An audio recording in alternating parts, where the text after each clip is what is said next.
ನಮಸ್ಕಾರ ಗೆಳೆಯರಿ, stock market Kannada ಚಾನಲ್ಗೆ ಸ್ವಾಗತ ಸುಸ್ವಾಗತ. ಗೆಳೆಯರಿ, ವಿಡಿಯೋದಲ್ಲಿ ಇವತ್ತಿನ ನಮ್ಮ ಮಾರ್ಕೆಟ್ ಪರ್ಫಾರ್ಮೆನ್ಸ್ ನ ಜೊತೆಗೆ ಹಲವಾರು ಇಂಡಿವಿಜುವಲ್ ಸ್ಟಾಕ್ ಗಳಿಗೆ ಸಂಬಂಧಪಟ್ಟಂತಹ ಸುದ್ದಿಗಳನ್ನು ತಿಳ್ಕೊಳ್ಳುವಂತಹ ಪ್ರಯತ್ನವನ್ನು ಮಾಡೋಣ. ಮಾರ್ನಿಂಗ್ ವಿಡಿಯೋದಲ್ಲಿ ಹಲವು ಕಂಪನಿಗಳಿಗೆ ಸಂಬಂಧಪಟ್ಟಂತಹ ಅಪ್ಡೇಟ್ ಗಳನ್ನು ಕೊಟ್ಟಿದ್ದೆ, ಅವುಗಳ ಪರ್ಫಾರ್ಮೆನ್ಸ್ ಅನ್ನು ಅಬ್ಸರ್ವ್ ಮಾಡಿದ್ದೀರಿ ಅಂದ್ಕೊಳ್ತೀನಿ. ಇವತ್ತು ಡ್ಯೂರಿಂಗ್ ದ ಮಾರ್ಕೆಟ್ ಕೂಡ ಹಲವು ಅಪ್ಡೇಟ್ ಗಳು ಬಂದಿದ್ದಾವೆ, ನೋಡೋಣ, ತಿಳ್ಕೊಳ್ಳೋಣ. ಮೊದಲಿಗೆ ಡಿಸ್ಕ್ಲೇಮರ್ ಕೊಡಕ್ಕೆ ಇಷ್ಟಪಡ್ತೀನಿ. ಇಲ್ಲಿ ಕವರ್ ಮಾಡ್ತಿರುವಂತ ಯಾವುದೇ ಸ್ಟಾಕ್ ಅನ್ನು ಕೂಡ ರೆಕಮೆಂಡ್ ಮಾಡ್ತಿಲ್ಲ. ನೀವು ಫರ್ದರ್ ಸ್ಟಡಿ ಮಾಡಿ ಡಿಸಿಷನ್ ತಗೊಳ್ಬಹುದು. ಆಸ್ ಎಜುಕೇಶನಲ್ ಪರ್ಪಸ್ ನಾನು ವಿಡಿಯೋ ತರ್ತಾ ಇದ್ದೀನಿ. ತುಂಬಾ ಜನ ನಮ್ಮ ತರಬೇತಿ ಕಾರ್ಯಕ್ರಮದ ಬಗ್ಗೆ ಪ್ರಶ್ನೆಯನ್ನ ಮಾಡ್ತಿದ್ರಿ, ಹೇಗಿರುತ್ತೆ ಏನು ಅಂತ. ಇವತ್ತು ಒಂದು ಶಾರ್ಟ್ ವಿಡಿಯೋ ಅಪ್ಲೋಡ್ ಮಾಡಿದ್ದೀನಿ ಇದಕ್ಕೆ ಸಂಬಂಧಪಟ್ಟಂತೆ. ಇಲ್ಲಿದೆ ನೋಡಬಹುದು ತರಬೇತಿ ಕಾರ್ಯಕ್ರಮ. ಇಲ್ಲಿವರೆಗೂ ನೋಡಿಲ್ಲ ಅಂದ್ರೆ ನೋಡಿ, ಅದರಲ್ಲಿ ಒಂದಷ್ಟು ಮಾಹಿತಿಯನ್ನ ತಿಳಿಸ್ಕೊಟ್ಟಿದ್ದೀನಿ. ಬಹುಶಃ ನಿಮ್ಗೆ ಇರುವಂತ ಡೌಟ್ಸ್ ಕ್ಲಿಯರ್ ಆಗ್ಬೋದು. ಆನಂತರ ಇಂಟ್ರೆಸ್ಟ್ ಇದ್ರೆ ಸಂಪರ್ಕ ಮಾಡಿ ನಮ್ಮನ್ನ. ಇನ್ನು ಇವತ್ತಿನ ನಮ್ಮ ಮಾರ್ಕೆಟ್ ಪರ್ಫಾರ್ಮೆನ್ಸ್ ಕಡೆ ಬಂದ್ರೆ ನಿಫ್ಟಿ 50ಯಲ್ಲಿ ನೋಡಬಹುದು 21.0.08% ಪಾಸಿಟಿವ್ ಪರ್ಫಾರ್ಮೆನ್ಸ್ ಇದೆ. ಅಂದ್ರೆ ಫ್ಲಾಟ್ ಪರ್ಫಾರ್ಮೆನ್ಸ್ ನೋಡ್ಲಿಕ್ಕೆ ಸಿಕ್ಕಿದೆ. ಖಂಡಿತ ಇದನ್ನ ಒಳ್ಳೆ ಪರ್ಫಾರ್ಮೆನ್ಸ್ ಅಂತ ಬೇಕಿದ್ರು ಕರಿಬಹುದು. ಯಾಕೆಂತಂದ್ರೆ ಸಾಕಷ್ಟು ಅನ್ಸರ್ಟೈನಿಟೀಸ್ ಮಧ್ಯೆ ಇತ್ತು ನಮ್ಮ ಮಾರ್ಕೆಟ್. ಡೊನಾಲ್ಡ್ ಟ್ರಂಪ್ ಅವರು 25% ಅಡಿಷನಲ್ ಟ್ಯಾರಿಫ್ ಅನ್ನ ಅನೌನ್ಸ್ ಮಾಡಿದ್ರು. ಆದ್ರೆ ಅದು ಜಾರಿಗೆ ಬರೋದು 27ರಿಂದ ಅಂತ ಹೇಳಿದ್ರು. ಆದ್ರೆ ಅನೌನ್ಸ್ಮೆಂಟ್ ಅಂತೂ ಮಾಡಿದ್ರು. ಭಾರತದ ಮೇಲೆ ಒತ್ತಡ ಹೇರುವ ಕ್ರಮವನ್ನಂತೂ ಕೈಗೊಂಡಿದ್ದಾರೆ. ಇಂತಹ ಸನ್ನಿವೇಶದಲ್ಲೂ ಕೂಡ ನಮ್ಮ ಮಾರ್ಕೆಟ್ ಸ್ವಲ್ಪ ಮಟ್ಟಿಗೆ ಪಾಸಿಟಿವ್ ಅಲ್ಲಿ ಕ್ಲೋಸಿಂಗ್ ಕೊಡುತ್ತೆ ಅಂದ್ರೆ ಅದನ್ನ ಒಳ್ಳೆ ಪರ್ಫಾರ್ಮೆನ್ಸ್ ಅಂತ ಬೇಕಿದ್ರೆ ಅಂದ್ಕೊಳ್ಬಹುದು. ಹಾಗೆ ಓಪನಿಂಗ್ ನೋಡಬಹುದು, ಗ್ಯಾಪ್ ಡೌನ್ ಅಲ್ಲಿ ಓಪನ್ ಆಯ್ತು, ಆನಂತರ ಕೂಡ ಡೌನ್ ಅಲ್ಲಿ ಟ್ರೇಡ್ ಆಯ್ತು ಅಪ್ ಟು ನೀವು ಇಲ್ಲಿ ನೋಡಬಹುದು 1.25 ವರೆಗೂ ಕೂಡ ಅದೇ ರೀತಿ ಡೌನ್ ಟ್ರೆಂಡ್ ಅಲ್ಲೇ ಇತ್ತು. ಬಟ್ ಎಸ್ಪೆಷಲಿ 1.5 ನಂತರ ನೋಡಬಹುದು ಒಂದಷ್ಟು ರಿಕವರಿ ನೋಡ್ಲಿಕ್ಕೆ ಸಿಕ್ತು. ಓವರ್ ಆಲ್ ಫೈನಲಿ ರಿಕವರ್ ಆಗಿ 21 ಪಾಯಿಂಟ್ಸ್ ಪಾಸಿಟಿವ್ ಅಲ್ಲಿ ನಮ್ಮ ನಿಫ್ಟಿ ಇವತ್ತು ಕ್ಲೋಸಿಂಗ್ ಅನ್ನ ಕೊಟ್ಟಿದೆ. ಹಾಗೆ ಇವತ್ತಿನ ಓಪನಿಂಗ್ ನೋಡಬಹುದು 464, ಇವತ್ತಿನ ಲೋ 344, 344ರಿಂದ 596 ವರೆಗೂ ಕೂಡ ರಿಕವರ್ ಆಗಿದೆ ನಮ್ಮ ಮಾರ್ಕೆಟ್. ಮೋರ್ ದನ್ 1% ರಿಕವರಿ ನಮ್ಮ ಮಾರ್ಕೆಟ್ ಅಲ್ಲಿ ನೋಡ್ಲಿಕ್ಕೆ ಸಿಕ್ಕಿದೆ. ನೋಡಬಹುದು 268 ಪಾಯಿಂಟ್ಸ್ ಅಥವಾ 0.1% ಅರೌಂಡ್ ರಿಕವರಿ ಆಗಿದೆ ನಿಫ್ಟಿ 50ಯಲ್ಲೇ.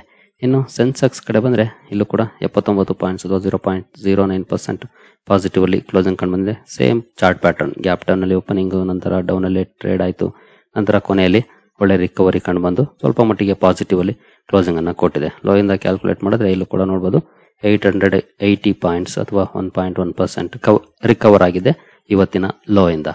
ಒಳ್ಳೆ ರಿಕವರಿ ನೋಡ್ಲಿಕ್ಕೆ ಸಿಕ್ತು ಅಂತಾನೆ ಹೇಳ್ಬೋದು. ಇನ್ನು ನಮ್ಮ ಹೆಡ್ಲೈನ್ ಇಂಡೈಸಸ್ ಗಳಂತೂ ಆ ರೀತಿ ಪರ್ಫಾರ್ಮ್ ಮಾಡಿದ್ದು, ಅಂದ್ರೆ ಫ್ಲಾಟಿಶ್ ಆಗಿ ಪರ್ಫಾರ್ಮ್ ಮಾಡಿದ್ದು. ಇನ್ನು ಬ್ರಾಡ್ ಮಾರ್ಕೆಟ್ ಇಂಡೈಸಸ್, ಬೇರೆ ಇಂಡೈಸಸ್ ಗಳು ಯಾವ ರೀತಿ ಪರ್ಫಾರ್ಮ್ ಮಾಡಿದ್ವು ಅಂತ ನೋಡೋದಾದ್ರೆ ನಿಫ್ಟಿ ನೆಕ್ಸ್ಟ್ 50ನಲ್ಲಿ 0.24% ಪಾಸಿಟಿವ್ ಪರ್ಫಾರ್ಮೆನ್ಸ್ ಇದೆ. ಹಾಗೆ ನಿಫ್ಟಿ 100 ಅಲ್ಲಿ 0.1% ಪಾಸಿಟಿವ್ ಇದೆ. ನಿಫ್ಟಿ 200 0.15% ಪಾಸಿಟಿವ್ ಇದೆ. ನಿಫ್ಟಿ 500 0.12% ಪಾಸಿಟಿವ್ ಇದೆ. ಅಂದ್ರೆ ಎಲ್ಲ ಕಡೆ ಏನಂತ ದೊಡ್ಡ ಮಟ್ಟದ ಪಾಸಿಟಿವ್ ಪರ್ಫಾರ್ಮೆನ್ಸ್ ಇಲ್ಲ, ಬಟ್ ಅನ್ಸರ್ಟೈನ್ ಕಂಡೀಷನ್ಸ್ ಅಲ್ಲೂ ಕೂಡ ಒಂದಷ್ಟು ಪಾಸಿಟಿವ್ ಪರ್ಫಾರ್ಮೆನ್ಸ್ ಬಂದಿದೆ. ಅದನ್ನ ನಾವಿಲ್ಲಿ ಕ್ಲಿಯರ್ ಆಗಿ ಅಬ್ಸರ್ವ್ ಮಾಡಬಹುದು. ನಂತರ ಮಿಡ್ ಕ್ಯಾಪ್ ಕಡೆ ಬಂದ್ರೆ ಮಿಡ್ ಕ್ಯಾಪ್ 100 ಅಲ್ಲಿ ನೋಡಬಹುದು 0.49% ಪಾಸಿಟಿವ್ ಇದೆ. ಮಿಡ್ ಕ್ಯಾಪ್ 100 ಅಲ್ಲಿ 0.33% ಪಾಸಿಟಿವ್ ಇದೆ. ಮಿಡ್ ಕ್ಯಾಪ್ 150 ನಲ್ಲಿ 0.26% ಪಾಸಿಟಿವ್ ಇದೆ. ಇಲ್ಲೂ ಕೂಡ ಒಂದಷ್ಟು ಪಾಸಿಟಿವ್ ಪರ್ಫಾರ್ಮೆನ್ಸ್ ನೋಡ್ಲಿಕ್ಕೆ ಸಿಕ್ಕಿದೆ ಇವತ್ತು. ಇನ್ನು ಸ್ಮಾಲ್ ಕ್ಯಾಪ್ ಕಡೆ ಬಂದ್ರೆ ಸ್ಮಾಲ್ ಕ್ಯಾಪ್ 100 ಅಲ್ಲಿ 0.17% ಪಾಸಿಟಿವ್ ಇದೆ. ಸ್ಮಾಲ್ ಕ್ಯಾಪ್ 50 0.31% ಪಾಸಿಟಿವ್ ಇದೆ. ಸ್ಮಾಲ್ ಕ್ಯಾಪ್ 250 0.1% ಪಾಸಿಟಿವ್ ಇದೆ. ಅಂದ್ರೆ ಸ್ಮಾಲ್ ಕ್ಯಾಪ್ ಅಲ್ಲೂ ಕೂಡ ಸ್ವಲ್ಪ ಮಟ್ಟಿಗೆ ಪಾಸಿಟಿವ್ ಪರ್ಫಾರ್ಮೆನ್ಸ್ ಬಂತು. ಸ್ಮಾಲ್ ಕ್ಯಾಪ್ 250 ಮಾತ್ರ ಸ್ವಲ್ಪ ನೆಗೆಟಿವ್ ಅಲ್ಲಿ ಕ್ಲೋಸಿಂಗ್ ಅನ್ನ ಕೊಟ್ಟಿದೆ. ಇದರಲ್ಲಿ ಮಿಡ್ ಕ್ಯಾಪ್ ಇವತ್ತು ಒಳ್ಳೆ ಪರ್ಫಾರ್ಮೆನ್ಸ್ ಅನ್ನ ಮಾಡಿದೆ ಅಂತ ಹೇಳ್ಬೋದು compare to large and small cap. ಇನ್ನು ಮೈಕ್ರೋ ಕ್ಯಾಪ್ ಕಡೆ ಬಂದ್ರೆ ಇಲ್ಲೂ ಕೂಡ ನೋಡಬಹುದು 0.31% ಡೌನ್ ಫಾಲ್ ಇದೆ. ಇಲ್ಲಿ ಸ್ವಲ್ಪ ನೆಗೆಟಿವ್ ಪರ್ಫಾರ್ಮೆನ್ಸ್ ಕಂಟಿನ್ಯೂ ಆಗಿದೆ ಇವತ್ತು ಕೂಡ. ಇನ್ನು ಸೆಕ್ಟೋರಲ್ ಇಂಡೈಸಸ್ ಗಳು ಯಾವ ರೀತಿ ಪರ್ಫಾರ್ಮ್ ಮಾಡಿದ್ವು ಅಂತ ನೋಡಿದ್ರೆ ಬ್ಯಾಂಕ್ ನಿಫ್ಟಿಯಲ್ಲಿ 0.2% ಪಾಸಿಟಿವ್ ಇದೆ. ನಿಫ್ಟಿ ಫೈನಾನ್ಷಿಯಲ್ ಸರ್ವಿಸಸ್ 0.12% ಪಾಸಿಟಿವ್ ಇದೆ. ಸ್ವಲ್ಪ ಮಟ್ಟಿಗೆ ಪಾಸಿಟಿವ್ ಪರ್ಫಾರ್ಮೆನ್ಸ್ ಎರಡು ಇಂಡೈಸಸ್ ಗಳಲ್ಲಿ ನೋಡ್ಲಿಕ್ಕೆ ಸಿಕ್ಕಿದೆ. ಆಟೋ ಕೂಡ ಇವತ್ತು 0.25% ಅಪ್ ಅಲ್ಲಿ ಕ್ಲೋಸಿಂಗ್ ಅನ್ನ ಕೊಟ್ಟಿದೆ. FMCG 0.12% ಪಾಸಿಟಿವ್ ಇದೆ. ನಿನ್ನೆ ಸ್ವಲ್ಪ ಜಾಸ್ತಿನೇ ನೆಗೆಟಿವ್ ಇಂಪ್ಯಾಕ್ಟ್ ಆಗಿತ್ತು, ಇವತ್ತು ಒಂದಷ್ಟು ಪಾಸಿಟಿವ್ ಪರ್ಫಾರ್ಮೆನ್ಸ್ ಇದೆ. IT ಕೂಡ ಅಷ್ಟೇ, ನಿನ್ನೆ ಸ್ವಲ್ಪ ಜಾಸ್ತಿ ನೆಗೆಟಿವ್ ಇಂಪ್ಯಾಕ್ಟ್ ಆಗಿತ್ತು, ಇವತ್ತು ಒಂದಷ್ಟು ರಿಕವರಿ ಮಾಡಿದೆ. 0.87% ಪಾಸಿಟಿವ್ ಅಲ್ಲಿ ಕ್ಲೋಸಿಂಗ್ ಅನ್ನ ಕೊಟ್ಟಿದೆ. ಮೀಡಿಯಾ ಕೂಡ ನಿಯರ್ಲಿ 1% ಪಾಸಿಟಿವ್ ಇದೆ. ಹಾಗೆ ಮೆಟಲ್ 0.13% ಪಾಸಿಟಿವ್ ಇದೆ. ಫಾರ್ಮಾ 0.75% ಪಾಸಿಟಿವ್ ಇದೆ. ನಿನ್ನೆ ಸ್ವಲ್ಪ ಹೆಚ್ಚಿಗೆ ಡೌನ್ ಫಾಲ್ ಕಂಡಿತ್ತು ಫಾರ್ಮಾ, ಇವತ್ತು ಒಂದಷ್ಟು ರಿಕವರಿಯನ್ನ ಮಾಡಿದೆ. PSU ಬ್ಯಾಂಕ್ ಗಳಲ್ಲಿ 0.29% ಪಾಸಿಟಿವ್ ಇದೆ. ಪ್ರೈವೇಟ್ ಬ್ಯಾಂಕ್ 0.19% ಪಾಸಿಟಿವ್ ಇದೆ. ರಿಯಾಲ್ಟಿ 0.13% ನೆಗೆಟಿವ್ ಅಲ್ಲಿ ಕ್ಲೋಸಿಂಗ್ ಅನ್ನ ಕೊಟ್ಟಿದೆ. ಹೆಲ್ತ್ ಕೇರ್ 0.61% ಪಾಸಿಟಿವ್ ಇದೆ. ಕನ್ಸ್ಯೂಮರ್ ಡ್ಯೂರಬಲ್ಸ್ ಕೂಡ 0.39% ಪಾಸಿಟಿವ್ ಅಲ್ಲಿ ಕ್ಲೋಸಿಂಗ್ ಅನ್ನ ಕೊಟ್ಟಿದೆ.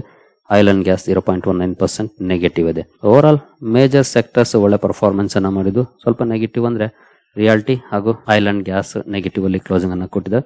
ಇನ್ನೆಲ್ಲ ಸೆಕ್ಟರ್ಸ್ ಒಳ್ಳೆ ಪರ್ಫಾರ್ಮೆನ್ಸ್ ಅನ್ನೇ ಮಾಡಿದ್ದಾವೆ. ಇನ್ನು ಅದರಲ್ಲಿ IT ತುಂಬಾ ಒಳ್ಳೆ ಕಾಂಟ್ರಿಬ್ಯೂಷನ್ ಅನ್ನ ಮಾಡ್ತು. ಈವನ್ ಫಾರ್ಮಾ ಕೂಡ ಅದಕ್ಕೆ ಸಪೋರ್ಟ್ ಮಾಡ್ತು ಅಂತಾನೆ ಹೇಳ್ಬೋದು. ಮೀಡಿಯಾದ ಕಾಂಟ್ರಿಬ್ಯೂಷನ್ ಓವರ್ ಆಲ್ ಮಾರ್ಕೆಟ್ಗೆ ಏನು ಅಷ್ಟು ದೊಡ್ಡ ಮಟ್ಟದಲ್ಲಿ ಇಲ್ಲ. ಇಲ್ಲಿ 1% ಪಾಸಿಟಿವ್ ಇದ್ರೂ ಕೂಡ ಹೆಡ್ಲೈನ್ ಇಂಡೈಸಸ್ ಗಳಿಗೆ ಏನು ಅಂತ ಇಂಪ್ಯಾಕ್ಟ್ ಅನ್ನ ಮಾಡೋದಿಲ್ಲ. ಯಾಕಂದ್ರೆ ಮೀಡಿಯಾ ಶೇರ್ಗಳು ಯಾವುದು ಇಲ್ಲ ಅಂತಾನೆ ಹೇಳ್ಬೋದು. ನಿಫ್ಟಿ 50 ಅಲ್ಲಿ ಆಗಲಿ ಅಥವಾ ಸೆನ್ಸೆಕ್ಸ್ ಅಲ್ಲಿ ಆಗಲಿ ಒಟ್ಟಿನಲ್ಲಿ ಒಂದಷ್ಟು ರಿಕವರಿ ನಮ್ಮ ಮಾರ್ಕೆಟ್ ಅಲ್ಲಿ ಇವತ್ತು ನೋಡ್ಲಿಕ್ಕೆ ಸಿಕ್ಕಿದೆ. ಹೆಡ್ಲೈನ್ ಇಂಡೈಸಸ್ ಗಳಲ್ಲಿ ಫ್ಲಾಟಿಶ್ ಪರ್ಫಾರ್ಮೆನ್ಸ್ ಇದ್ರೂ ಕೂಡ ಬಟ್ ಸೆಕ್ಟೋರಲ್ ಇಂಡೈಸಸ್ ಗಳ ಪರ್ಫಾರ್ಮೆನ್ಸ್ ನೋಡಿದಾಗ ಕೆಲವು ಸೆಕ್ಟರ್ಸ್ ಒಂದಷ್ಟು ರಿಕವರಿಯನ್ನ ಇವತ್ತು ಮಾಡಿದ್ದಾವೆ. ಹಾಗಾದ್ರೆ ಇವತ್ತಿನ ಈ ರೀತಿಯ ಟರ್ನ್ ಅರೌಂಡ್ ಪರ್ಫಾರ್ಮೆನ್ಸ್ ಗೆ ಏನಾದ್ರೂ ಸ್ಪೆಷಲ್ ಕಾರಣ ಇದೆಯಾ? ಅದು ಇದ್ರೆ ಯಾವುದು? ಆ ವಿಚಾರಕ್ಕೆ ನಾವು ಬರೋದಾದ್ರೆ ಖಂಡಿತ ಇದೇ ಒಂದು ಕಾರಣ ಅಂತ ಹೇಳಿಕ್ಕಾಗೋದಿಲ್ಲ. ಬಹುಶಃ ಒಂದಷ್ಟು ಸಹಾಯವನ್ನ ಮಾಡಿರ್ಬೋದು ಮಾರ್ಕೆಟ್ ನ ಈ ರೀತಿಯ ಬೌನ್ಸ್ ಬ್ಯಾಕ್ ಗೆ. ಅದೇನು ಅಂತ ನಾವು ನೋಡೋದಾದ್ರೆ ನರೇಂದ್ರ ಮೋದಿ ಅವರು ಇವತ್ತು ಒಂದು ಮಾತನ್ನ ಹೇಳಿದ್ದಾರೆ. ಎಸ್ಪೆಷಲಿ ಡೊನಾಲ್ಡ್ ಟ್ರಂಪ್ ಅವರು 25% ಟ್ಯಾರಿಫ್ ಅನ್ನು ಅನೌನ್ಸ್ ಮಾಡಿದ್ರು. ನಂತರ ಅಡಿಷನಲ್ 25% ಅನ್ನ ನಿನ್ನೆ ಅನೌನ್ಸ್ ಮಾಡಿದ್ರು. ಅದಾದ ನಂತರ ನರೇಂದ್ರ ಮೋದಿ ಅವರ ಕಡೆಯಿಂದ ಒಂದು ಸ್ಟೇಟ್ಮೆಂಟ್ ಬಂದಿದೆ. ನೀವು ಇಲ್ಲಿ ನೋಡಬಹುದು. PM Modi says ready to pay heavy price for farmers welfare as US trade war continues. ಅಂದ್ರೆ ಏನು ಟ್ರಂಪ್ ಅವರು ಟ್ಯಾರಿಫ್ ಅನ್ನ ಹಾಕ್ತಿದ್ದಾರೆ, ಅದನ್ನ ನಾವು ಪೇ ಮಾಡಕ್ಕೆ ರೆಡಿ ಇದ್ದೀವಿ. ಯಾಕೆಂತಂದ್ರೆ ನಮ್ಮ ಫಾರ್ಮರ್ಸ್ ಅಥವಾ ರೈತರೇನಿದ್ದಾರೆ ಅವ್ರಗಳಿಗಾಗಿ ನಾವು ಪೇ ಮಾಡಕ್ಕೆ ರೆಡಿ ಇದ್ದೀವಿ ಅನ್ನುವಂತ ಸ್ಟೇಟ್ಮೆಂಟ್ ಅನ್ನ ಕೊಟ್ಟಿದ್ದಾರೆ.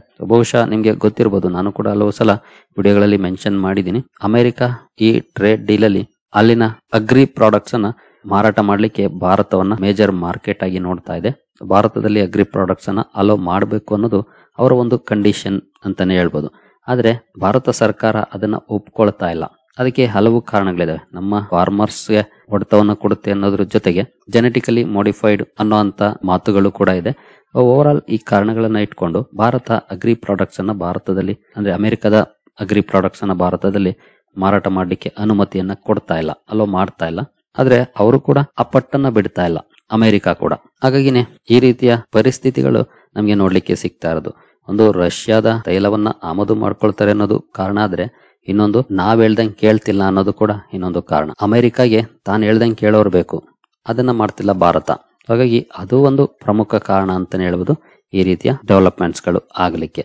ಬಹುಶಃ ಈ ಒಂದು ಸ್ಟೇಟ್ಮೆಂಟ್ ಏನಿದೆ ಅದು ಏನಾದ್ರೂ ಇಂಪ್ಯಾಕ್ಟ್ ಮಾಡ್ತಾ ಗೊತ್ತಿಲ್ಲ. ಯಾಕಂದ್ರೆ ನೀವು ಇಲ್ಲಿ ಟೈಮಿಂಗ್ ನೋಡಬಹುದು, 1:27 PM. ಆಲ್ಮೋಸ್ಟ್ ಮಾರ್ಕೆಟ್ಸ್ ಕೂಡ ರಿಕವರ್ ಆಗಿರೋದು 1:30 ನಂತರನೇ. 1:30ಗೆ ಲೋ ಅಚೀವ್ ಮಾಡಿದ್ದು, ಆನಂತರ ಅಲ್ಲಿಂದ ಬೌನ್ಸ್ ಬ್ಯಾಕ್ ಮಾಡಿದೆ ಮೋರ್ ದೆನ್ 1%. ಹಾಗಾಗಿ ಬಹುಶಃ ಈ ಒಂದು ಸ್ಟೇಟ್ಮೆಂಟ್ ಏನಿದೆ ಇದು ಮಾರ್ಕೆಟ್ಸ್ ಅಲ್ಲಿ ಟರ್ನ್ ಅರೌಂಡ್ ಪರ್ಫಾರ್ಮೆನ್ಸ್ ಕೂಡ ಕಾಂಟ್ರಿಬ್ಯೂಷನ್ ಅನ್ನ ಮಾಡಿರ್ಬೋದು. ಎಕ್ಸಾಕ್ಟ್ಲಿ ಇದೇ ಕಾರಣ ಅಂತ ಖಂಡಿತ ಇಲ್ಲ, ಬಹುಶಃ ಒಂದಷ್ಟು ಕಾಂಟ್ರಿಬ್ಯೂಷನ್ ಮಾಡಿರ್ಬೋದು ಅಥವಾ ಮಾಡಿಲ್ದೇನು ಇರಬಹುದು. ಒಟ್ಟಿನಲ್ಲಿ ಈ ಮೂಲಕ ಅಮೆರಿಕದ ನೀತಿಗಳೇನಿದೆ ಅವುಗಳನ್ನ ನಾವು ಖಂಡಿತ ಒಪ್ಕೊಳ್ಳೋದಿಲ್ಲ ಅನ್ನುವಂತ ಸಂದೇಶವನ್ನ ಭಾರತ ಕೊಡ್ತಾ ಇದೆ.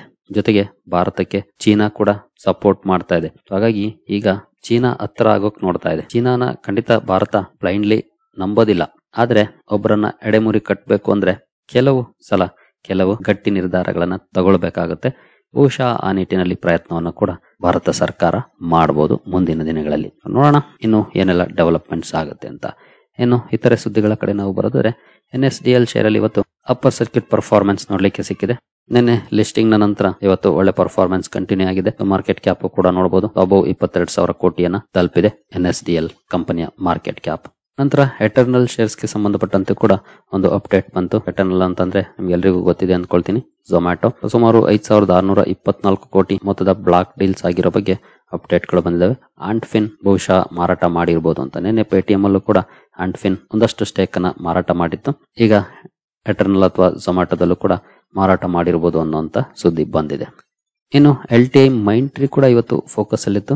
ಕಾರಣ ನೋಡಬಹುದು, ಇನ್ಕಮ್ ಟ್ಯಾಕ್ಸ್ ಡಿಪಾರ್ಟ್ಮೆಂಟ್ ಇಂದ ಪಾನ್ 2.0 ಪ್ರಾಜೆಕ್ಟ್ ಏನಿದೆ ಅದು LTI ಮೈಂಟ್ರಿಗೆ ಸಿಕ್ಕಿರೋ ಬಗ್ಗೆ ಅಪ್ಡೇಟ್ ಬಂದಿದೆ. ನೋಡಬಹುದು, LTI Mindtree share slip despite securing 792 crore PAN 2.0 project. Stock ಸ್ವಲ್ಪ ಡೌನ್ ಆಗಿರಬಹುದು, ಬಟ್ ಪಾನ್ 2.0 ಪ್ರಾಜೆಕ್ಟ್ ಕಂಪನಿಗೆ ಸಿಕ್ಕಿದೆ. ಕೊನೆಯಲ್ಲಿ ಒಂದಷ್ಟು ಬೌನ್ಸ್ ಬ್ಯಾಕ್ ಮಾಡಿ ನಂತರ ಫ್ಲಾಟಿಶ್ ಆಗಿ ಕ್ಲೋಸಿಂಗ್ ಅನ್ನ ಕೊಟ್ಟಿದೆ ಸ್ಟಾಕ್ ಇವತ್ತು. ಇನ್ನು ಪಿಡಿಲೈಟ್ ಇಂಡಸ್ಟ್ರೀಸ್ ಕೂಡ ಫೋಕಸ್ ಅಲ್ಲಿತ್ತು. ನಿಮ್ಗೆಲ್ರಿಗೂ ಗೊತ್ತಿರೋ ಹಾಗೆ ನಿನ್ನೆ ಕಂಪನಿ ಬೋನಸ್ ಅನ್ನು ಅನೌನ್ಸ್ ಮಾಡಿತ್ತು, ರಿಸಲ್ಟ್ ಅನ್ನು ಅನೌನ್ಸ್ ಮಾಡಿತ್ತು. ಯಾವ ರೀತಿ ರಿಯಾಕ್ಷನ್ ಬರುತ್ತೆ ಅನ್ನೋಂತ ಕುತೂಹಲ ಇತ್ತು. ಸ್ವಲ್ಪ ಮಟ್ಟಿಗೆ ಪಾಸಿಟಿವ್ ಅಲ್ಲಿ ಸ್ಟಾಕ್ ಕ್ಲೋಸಿಂಗ್ ಅನ್ನ ಕೊಟ್ಟಿದೆ. 1:1 ರೇಷಿಯೋದಲ್ಲಿ ಬೋನಸ್ ಅನ್ನ ಕಂಪನಿ ಅನೌನ್ಸ್ ಮಾಡಿತ್ತು. ನಂತರ ಇವತ್ತು ಟ್ಯಾರಿಫ್ ಕಾರಣಕ್ಕೆ ಹಲವು ಷೇರುಗಳು ಫೋಕಸ್ ಅಲ್ಲಿದ್ದು ಎಸ್ಪೆಷಲಿ ಎಕ್ಸ್ಪೋರ್ಟ್ ಓರಿಯೆಂಟೆಡ್ ಕಂಪನೀಸ್, ಅದರಲ್ಲಿ ಶ್ರಿಂಪ್ ಓರಿಯೆಂಟೆಡ್ ಸ್ಟಾಕ್ಸ್ ಗಳು ಕೂಡ ಫೋಕಸ್ ಅಲ್ಲಿದ್ದು ಇವತ್ತು ಒಂದಷ್ಟು ಡೌನ್ಫಾಲ್ ಕೂಡ ನೋಡ್ಲಿಕ್ಕೆ ಸಿಕ್ಕಿದೆ ಟ್ಯಾರಿಫ್ ನ ಕಾರಣಕ್ಕೆ. ಅವಂತಿ ಫೀಡ್ಸ್, ವಾಟರ್ ಬೇಸ್, ಹೀಗೆ ಇನ್ನು ಹಲವು ಕಂಪನಿಗಳಲ್ಲಿ. ಇನ್ನು ಅನಿಲ್ ಅಂಬಾನಿ ಗ್ರೂಪ್ ನ ಷೇರುಗಳಲ್ಲಿ ಒಂದಷ್ಟು ನೆಗೆಟಿವ್ ಪರ್ಫಾರ್ಮೆನ್ಸ್ ಕಂಟಿನ್ಯೂ ಆಗಿದೆ.